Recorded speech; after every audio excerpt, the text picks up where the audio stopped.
Please welcome to the front Alan Newhouser with Axios.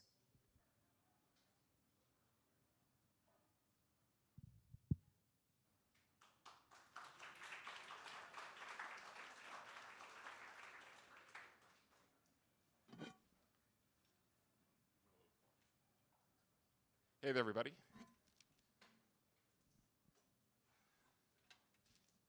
Oh man, I feel a little far from everyone. We're spread out, but that works. Man, Wednesday at the MGM venue. How is everyone? Are we all good? That'll pass. All right, my name is Alan Newhouser. I'm a reporter with Axios. I cover investment in low carbon energy and climate tech. We're here to talk about in this panel AI and innovation. And what we're going to talk about here, try to get at really, is the promise, the ways we can apply this technology in all these different ways. And look, we know this, right, from grid planning to emissions reductions to, figuring out recipes with what we've got in our pantry, to also making it as tangible as possible about what are we really talking about, how do we get beyond the hype to really see to dig into sort of what is coming up around the corner. So let me back into this topic. I know we're talking about the promise, but I want to talk first about maybe what we're overstating or miscalculating to really sort of ground this conversation. And Todd, I'll start with you. What are we at this point in this hype cycle perhaps getting wrong about AI and the promise with respect to sustainability? Well, I think people immediately jump to the carbon impact and the emissions impact of AI. So I think we really need to focus on the benefits that we can take from this technology and how we can really help the world move fast enough and in the right direction. So I would say the problem is, broadly with climate, we're nowhere near moving fast enough. We've made a lot of progress. Things are kind of okay on the growth front, but we still have record emissions, like nowhere near fast enough, and then in the right direction. And in terms of the direction, I think there's been too much of a focus on long-term removals, for example, or long-term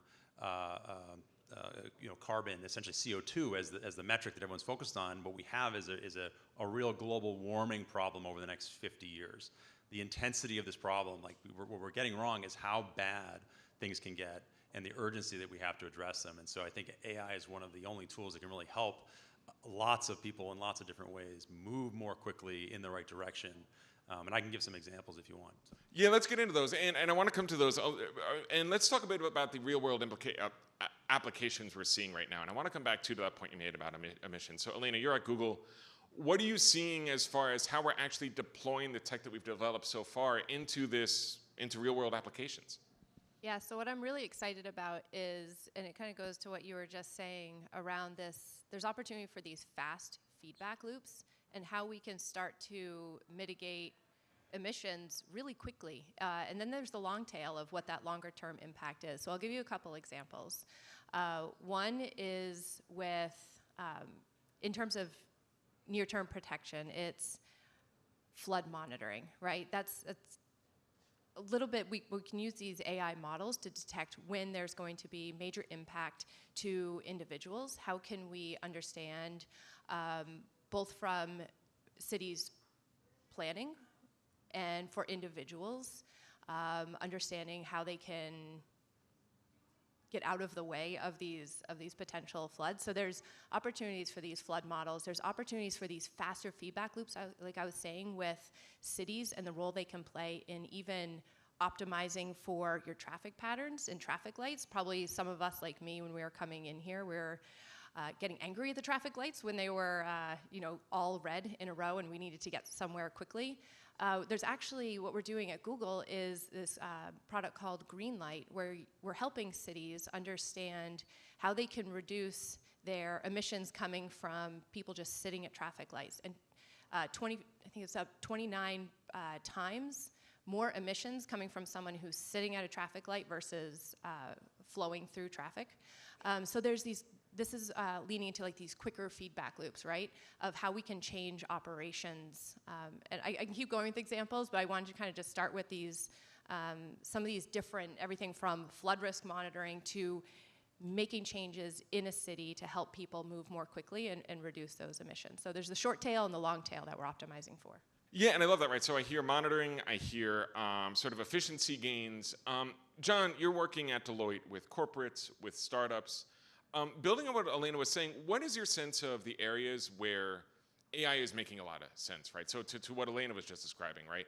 In other areas where we're not there yet, because I imagine that you have clients, right, who come in and just want to treat AI almost as this mystery box where you dump everything in and you get out profit or cost reductions. Yeah. But what actually both is sort of the areas it's not only working, but areas where it's not quite at the cusp yet.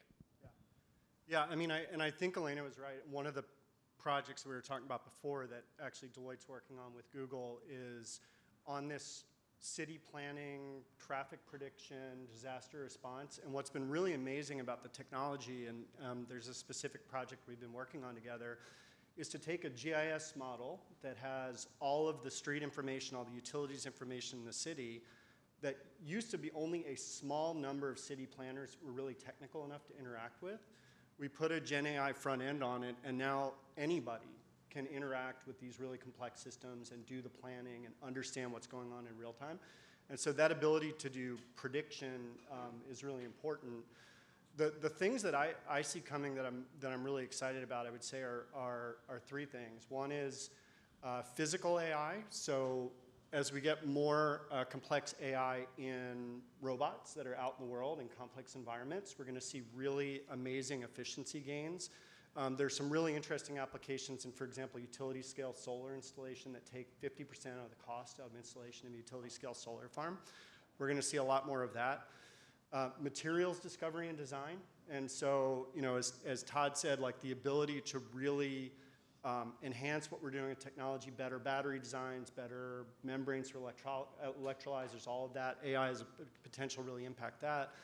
And then also agents, and we do a CEO survey every year, and 94% of CEOs say that adoption of AI agents in their companies is going to be critical for the survival of their organizations over the next decade, right? And we're already starting to see that. And to your question about like where's it not working, there's a lot of trial and error going on, and when we approach these, a lot of times it's take use cases, prioritize use cases, work through use cases. What's changed is that the technology has made the development cycle so much quicker, like down from user stories that would have been a couple of months before to a couple of days, that iteration just happens so much faster that I think we're going to see a lot of mistakes and a lot of things that don't work, but then also a lot of progress just because it's so much faster. Yeah, I'm interested in those mistakes, right? Because you think of I guess I'm curious what you see founders, executives, investors, the mistakes that are maybe being made most commonly. You think of the anecdotal example we all see, right? Where some college student, high school student will dump their essay prompt into ChatGPT. It'll spit out something and it'll just hand it in. It'll be replete with errors and all sorts of stuff. Is there an equivalent version of that you're encountering in this sustainability space? Yeah, so I mean, a good example is now because Gen AI is new and it's so powerful and these probabilistic models are so new, we see people trying to use them for things that they're not really good at, they're not really meant for. And so as an example, for understanding sustainability regulations and sustainability reporting, we see people trying to use probabilistic models for that when really you want to use older rules-based models to understand what this document says, not in a conjecture-based way, but in a actually read through based on rules. And then you use the generative models to create the output from that. And maybe that's kind of a techie answer, but that's what I think the learning curve we're going to go through. Yeah, Elena. Yeah, and if I could jump in on that too, it also depends on where someone is in their journey for needing to use these AI tools. For example, in the Gen AI, if someone's going to be using a tool to understand what is the best new construction for this parcel of land in this urban environment? What's the best use of that?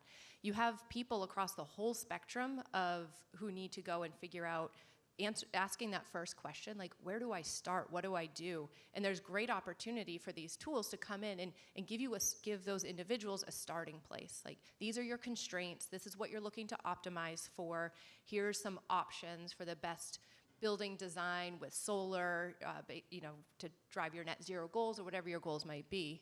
And then there's other people who need to go further down and start to look at the actual materials. What's the financials? How are we going to build this? And then so there's other ways to like take these models, take these tools, use other tools. So I think there's an opportunity here for the ecosystem to play really well together. It's not going to be one GIS tool that's going to solve it all for everyone. If there is, great. Maybe it's Google. But it's an ecosystem play, right? It's how do we work together across the different needs of these individuals and lean into kind of I think that's where the opportunity is also of startups and industrial partners and the public sector coming together to solve these really challenging problems. And it is evolving very quickly. So it's being more open, I think, to how do we solve these and how do we get agents that work together and share the data for the different parts of the journey. Yeah, Todd, I wanted to ask you, you're building on that, you're a founder, you're an investor, you teach, you're a professor. You have a company that comes to you, founders who say, we have an AI thing that wants to do this in sustainability. God knows the number of press releases I get these days of AI-enabled platforms could be my news cycle every day. What is the first question that you have to sort of ground the claims? What is when they say AI-enabled whatever, what is the first question you have about that? I mean, it's very specifically, what is it actually doing, right? What's the outcome that they're trying to achieve, right? That'd be the kind of the first question is understanding that. And the next is, well, why can't I just do this in OpenAI? Why can't or is this just gonna be a feature in Google at some point, right? So is that common? Like, and I just dropped my notepad. Is that common? Like, I guess what percentage of people that you talk with could actually just do it in OpenAI? It really depends on what you're trying to do. So this is where I think that, going back to the earlier point around like what are the biggest mistakes I'm seeing people using is not spending enough time understanding the various tools and which ones are relevant for them and how to use the ones that can best enable them to do their work. And so maybe they tried doing something with oh yeah, I used ChatGPT and it didn't give me a good answer. So I mean, AI is not really that good. So like there's so much more to it. There's so many more different ways of using it. One of the biggest concerns I have is actually like it's the expertise. Like we need people who are experts in doing all sorts of things to really understand how they can use AI to leverage what they're doing and to do what they do better. And those experts, the best in the world, they're busy. Like they're busy doing stuff, and they literally say, "Oh, I don't have enough time to really learn what tools are out there or which ones are relevant." And it's really hard because there are so many. There are so many different websites that pop up. We do this, and it's like, okay, are you actually doing that, or do you have a landing page that says you're going to do that, and maybe you'll do it in 6 months or something? So there's a lot of noise. It's hard to filter through, but getting down to the key question is like very specifically show me what it is that you're doing, and why. And then the next question would be like, well, why can't I just do that with ChatGPT? Yeah, Elena, I'd like to go back to you. You bring a background in health tech. And I'm curious, every sector has hype cycles, right? The AI hype cycle right now is enormous. Health tech, you're dealing with very real, very tangible, immediate consequences with this stuff, people's health, medicine. Climate, yes, it's existential, but it's a little bit more amorphous. Do you find that there is a difference in the climate space and the claims and the degree to which people are sort of evaluating the claims, the skepticism that they bring versus your time in health tech? I'll start by saying, because I'm in product, so I work with individuals and our end users all the time and translate what is it someone's trying to solve into how do we actually solve that with real world products. And so I'm always asking the question, why? Like when everyone's like, AI is everywhere right now. AI is incredibly powerful, but I'm always coming at why. Do we need AI in this solution? And really understanding. So I'm putting that out there to all of you as well. We're at an AI panel, of course, so we want to dig into the benefits. But it's always asking the question, why? What is AI going to bring to the solution? Okay, now going back to the health tech and climate, there's a lot of similarities. I was chatting with someone earlier about this exact topic, and when you break it down to the fundamentals, it comes down to how do we use data to drive decisions, right? And it all comes to behavior change. So how do we understand, and this like quick feedback, so I think we can all understand when we might be faced with some health issue, we need to make some changes maybe in our lifestyle. We all know what we need to do, but it's really, really hard to do that. But if we can make some small changes and feel that gratification right away or see the impact right away. So when I work out later in the afternoon, have a more intense workout, I sleep better and I perform better the next day. I get that feedback loop really quickly. And then it's easier for me to go to the gym the next day. And it builds up, and then I have greater health in theory over time. Similarly, in climate tech, kind of going back to what I said earlier, it's this short-term feedback loop. What can we do to help people, help all of us make smaller decisions in our life, in our the way we drive to work? If you're in Google Maps and you need to get from point A to point B, maybe you've seen that there's an eco-friendly or a little fuel-efficient route that you can choose to do, or not, depending on how you want to get there. So there's choices that we can make, and then we can see longer term how those choices are having an impact on overall emissions. So again, it's this short term. So coming from a deep background in data and how we turn data into really meaningful information to drive change, I see these similarities through those two industries, which made it for a somewhat easy transition going from health tech into climate tech. Let's get to the emissions piece. And John, I'd like to ask you this question. We all know the energy demands. There's a lot of different estimates out there, but the energy demands for AI and compute are considerable. Google last year disclosed that I guess it expects its emissions largely from AI to go up 50% in the next few years. This is also quite a different paradigm that we're in from last year. We've seen a retrenchment on ESG and sustainability goals. That's sort of being made manifest as far as the types of power that's going to be built to supply these centers. What are you seeing from clients, companies you work with? And I guess there's almost two parts to that question. The extent to which companies are using AI kind of almost as a catch-all crutch to remove their emissions, like we're just going to answer our decarbonization with this thing.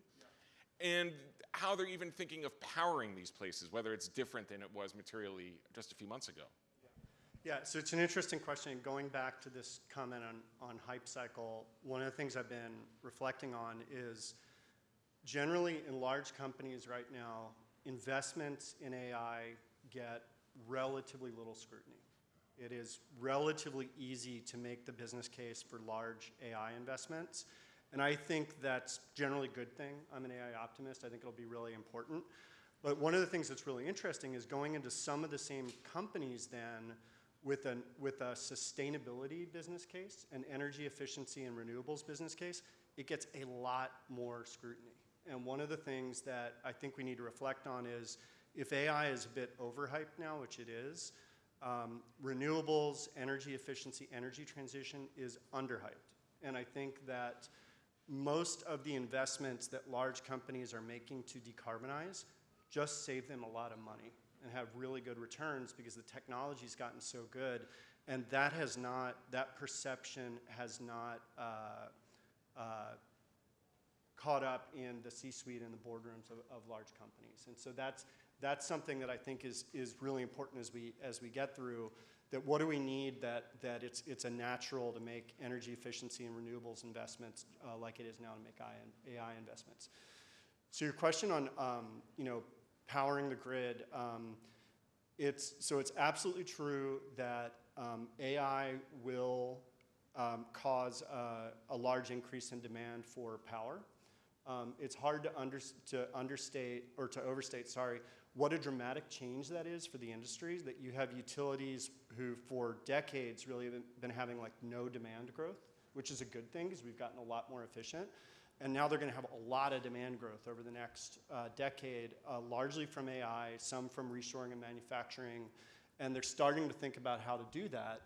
And I think that even if you assume that model training can get a lot more efficient, 80% of the compute is from inference, is from asking questions to the models, and that's going to explode. So there's going to be a lot more energy demand. And what I think is really important is thinking about how we can use clean power, thinking about how we can be flexible in data center demand, and there are ways to do that. It's not a silver bullet. And then I think it's going to be really important to use AI to manage the grid. And if you think about the grid of the future that has a lot of distributed power, solar on people's homes, batteries at different places in the grid, different kinds of loads, so data centers, manufacturing, all over the grid, you can't manage that grid without AI. And we have the potential now that the grid overall is only 70% used 10% of the time. And if we can use AI to manage that, manage greater utilization of the resources we have, that's going to be the key to success and to unlocking that new potential. Yeah, Todd, I'd like to go with you with that because you mentioned emissions at the top. And I kind of almost want to use like Uber or Lyft as a corollary here. So you think about Uber, right? There's the marginal benefit where anyone who's used it for business, submitting a receipt from that is super easy. Then there's the much deeper changes that these platforms have brought, right? How we think about urban mobility, how we design cities, how we design airports. When you think about the emission savings potential of different AI applications, I guess, are the ones you think of that you see as more marginal versus the ones that are much deeper as far as their impacts? So there are a lot of technologies that are already coming out in the works. There's actually a company that came out of the class I teach at MIT called IR Labs that makes compute much more efficient. The challenge is that as it gets more efficient, the costs are coming down and people are going to need more of it. And so this is a real paradox where it doesn't stop. It kind of goes to zero and everybody has their own AIs. I mean, like, there's a huge... Is that Jevons paradox? Have we reached that point? This is very real. Got a drink. I feel like you should drink it now. We hit that chart. This is it, right? So the challenge then, I think part of the answer to that is what are other ways that we can actually do compute that either can use the waste heat. So there's a company that's actually making a hot water heater that you can have in your house, and it runs compute, heats your hot water, so when you take a shower, somebody else actually paid for you for the hot water that's going in your shower. They can do hotel-size ones as well. So that's Massachusetts production, Texas-based company. There's another way of like, time. So one thing that's really interesting is deep research now. Raise your hand if you've used deep research or Perplexity. So a handful of folks. So now we're getting used to, waiting 20 minutes for a website to give us something. I mean, imagine that. It used to be, 2 seconds or else there's a problem. So AI is changing how we're thinking about the time that we can wait to get something back. Because that report, if you actually gave it to a person or a team of people, it might be a couple of days or a week or a month. And so waiting, 20 minutes is one thing, but you can actually wait a day or two, and you can actually run that compute somewhere on the grid where renewables are already being curtailed, right? There's areas where you can run compute. So we're moving energy around is really hard. Moving where you're doing compute is a lot easier. And so that's something that I think we're going to see more of. So that distributed compute where you're using the waste heat, there's going to be, I'm sure, companies that are trying to figure out how to use waste heat at data centers. So there's different ways of doing this that we haven't really deployed yet, but we have to, because the way we're doing it now is not going to scale. I mean, we can't fit more data centers in the Virginia area. Truly. Anytime soon, right? There's other stuff can scale more quickly. So I'm going to put this question to whomever wants this one. And while I do, we're going to open it up to Q&A, so think about questions. You'll have to project because we don't have a microphone, so you'll just have to be loud. What are ultimately the limits? And by that I mean this is kind of represents this sort of divide we see in climate tech investment in particular, where you've got software and then you got people say, well, software can only do so much. At the end of the day, you have to have atoms. You have to actually build the infrastructure to decarbonize. So I won't ask, what percent of decarbonization can we achieve simply from AI, but what do you see the extent that we can sort of describe it as the limits before you got to just go and build stuff? I mean, we definitely have to build stuff, right? And it's hard to answer that question quantitatively. I think AI can have a huge impact. AI can have a huge impact in the way we build stuff and the way we power things. But we're going to have to build things. You asked about the limiters, the financial model. So the venture model has been one of the secrets of U.S. competitiveness for years, and it's going to be important. But these hard technologies will need different kinds of finance, and that's something that's going to have to emerge in the next couple of years.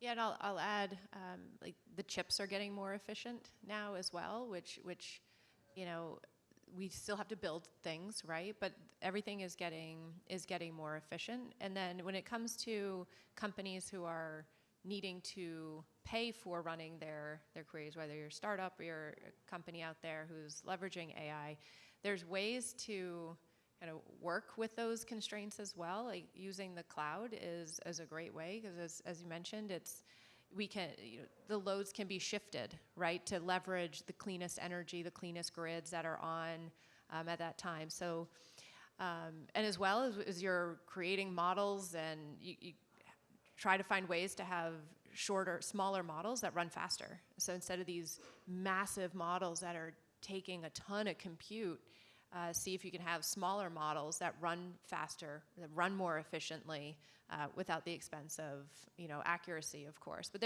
there's ways to work within these constraints as everything, this whole industry is just moving forward faster than a freight train. So there are ways to look to where you can work within those. All right, who's got questions? All right, back there by the column in the glasses with your hand raised. Yeah, you. Thanks, Greg Poirier from Bond International. My question, and like you touched on it, as much as AI's got a lot of promise and we need it to help scale, it's one of the components. You mentioned behavioral change. So I'm going to ask a different question, like to get anything to scale en masse, to really solve these problems, it's going to have a big component of behavioral change societally. Any views on that? That was a question about behavioral change and society-wide. I can jump in on that. So I'm on the board of the Woodwell Climate Research Center, which is one of the leading providers of independent climate science. And the models, the information that we have on climate and being able to say what's coming for anywhere in the world, like this is the risk that you're going to see, right? It's better than any economic model, financial model. I mean, it is amazing how good we can predict what's going to happen. Not exactly when. And I've seen this firsthand where at a board meeting in 2020, it was showing the destabilization of the jet stream, dipping down into Texas, deep freeze. 1 year later, that same image is in the Financial Times. And there was $100 billion of economic loss in Texas due to a deep freeze. So what we have in terms of behavioral change, we know what's coming. We have this crystal ball of all the different climate models. The key now is getting lots and lots and lots of people to take action. Like, what does that mean? And what do I do in my town, my company? And this is probably one of the best use cases of AI, taking this super complicated set of information and then making it customized to an audience of one. That person that's trying to figure out how I'm the mayor of a city, or I'm the CEO of a company, or an investor, whatever you're doing, a school teacher, right? How do I take action differently? What are the things that I can do? And making it super local, because the climate scientists can say what's coming, but they don't know that in Texas that the energy infrastructure wasn't winterized, right? A lot of the energy folks knew that, but they didn't, and there's all these things that, the climate scientists can say the first order, but what's the second order and the third order? And that's where I think AI can really help change behavior. All right, other questions? Yes, right there at the table. Hi, I'm Zonal Barrow with Terawatt.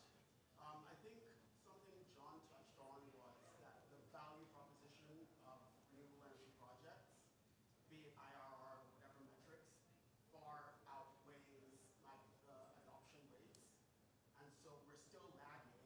And I guess it's a two-part question. Part one being, where do you think that I guess hesitancy to adopt this technology has come from? Is it like 20 years ago this technology was so expensive and people just haven't recalibrated? And then the follow-up question is, how do we repackage and deliver the new value proposition to these communities? That was a question about hesitancy around adopting, was it renewables and storage as power sources? And John, I think for you. Yeah, it's a great question. I think part of it is the technologies have come down the cost curve so fast that I think perception just hasn't caught up, even among, very educated people who are in the industry and adjacent industries, and that will take a little time. I think I think it's important that we are always talk about business benefit of the technologies, and that if we have a climate technology, there's important benefit on the climate, but I think we always need to sell the benefit to the customer, whether that's an enterprise or a consumer. I think another big drag is grid. Right now, interconnection queues for renewable projects are just way too long, and we're already seeing large scale, like gigawatt scale data center developers say, you know what, I can't get a gigawatt plus interconnect anymore, it's too long. I'm gonna get a 100 megawatt, 200 megawatt, and I'm gonna personally, like that company, the data center company, they're not gonna go to some third party, they're actually just gonna build their own 4 gigawatt solar project and a bunch of batteries and put in some backup generation and just do it themselves. Like that's one of the paths that we're going down, where the data centers are just doing it themselves and they're not even gonna go to market. Yeah, and the other thing I wouldn't underestimate is just the vibes, oddly enough, right? And I think Johnny touched on this too, right? It's a sense that if you go out and tell your shareholders, right, that you're gonna power this major investment with renewables plus storage, I've had investors and executives tell me sort of off the record, like, good luck. you're going to get whacked for that, whether by shareholders, whether by policymakers, and there is this sense of sticking your neck out more with that kind of investment versus what's seen as conventional, being natural gas. I think we got time for one very quick question. Yes, over there by the window. So, hi everyone. My name is Alice. I am a consultant. I do a lot of consulting around AI now. It's been an interesting field, especially distributed energy. My question is, if you had to think about the future, right? There's a lot of conversations around, okay, great, microgrid technology, small modular reactors. There's all these different terms that are being thrown around as possible solutions to the energy crisis we have today. What do you envision as sort of the ultimate solution for our greater good utilitarian society? Because again, there's a lot of brilliant minds who are talking about nuclear, right? There's a lot of brilliant minds that are talking about really fixated on renewables. College campuses and hospitals are powered by microgrids. Why are we not powering communities by microgrids? Because it's a really reliable way to power up real estate initiatives, right? So what is the future of distributed energy in your perspective, in your purviews? Thank you. The question is, why not microgrids and the future of distributed energy? Who would like that one? I mean, I think I largely agree with the point of view that you have, that there's a big advantage to having more distributed power that's controlled by the people who are using the power, and I think that's a big part of the future. I do think we're going to need some large utility scale plants too, and I'm also excited about nuclear, both SMR and fusion, and a lot of that innovation's happening here in Massachusetts, and I think we're going to need all of that. All right, great. Well, Todd, Elena, John, thank you very much. Thank you all for joining us.